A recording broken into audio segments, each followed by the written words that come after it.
Hello பண்ணர்ஸ், நம்ம finance minister ரீசெண்டாக நடந்த பட்ஜெட்டில் ப்ராப்பர்ட்டி சேல்ஸுக்கு உண்டான இண்டெக்ஸேஷனை ரிமூவ் பண்ணிட்டாங்க.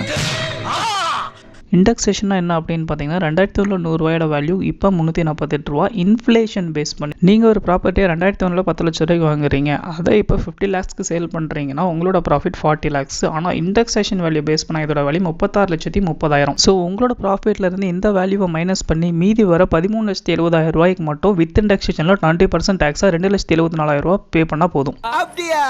ரொம்ப தேங்க்யூ சார். ஆனால் இப்போ இதை ரிமூவ் பண்ணதுனால நீங்கள் ஒட்டுமொத்த 40 lakhsக்குமே 12.5% டேக்ஸ் பே பண்ணணும். அது 5 லட்சம் இப்போ வருது. இதனால மக்களும் இன்வெஸ்டர்ஸும் நிறைய டிசப்பாயிண்ட் ஆனதுனால கவர்மெண்ட் இந்த பில் அகைன் ரிவைஸ் பண்ணி which is 12.5% without indexation and the old scheme 20% with indexation. அதாவது வித்தவுட் இண்டெக்ஸேஷன் வித் இண்டெக்ஸேஷன் ரெண்டு டேக்ஸ்ல எது கம்மியாக வருதோ அதை நீங்கள் பே பண்ணால் போதும் அப்படின்னு இன்ஃபார்ம் பண்ணிட்டாங்க. இதுக்கு பருத்தி முட்டை பேசாம குடோன்ல இருக்கலாமே. இருக்கலாம், என்ன வேலை வாங்குறதுன்னே தெரியலையே.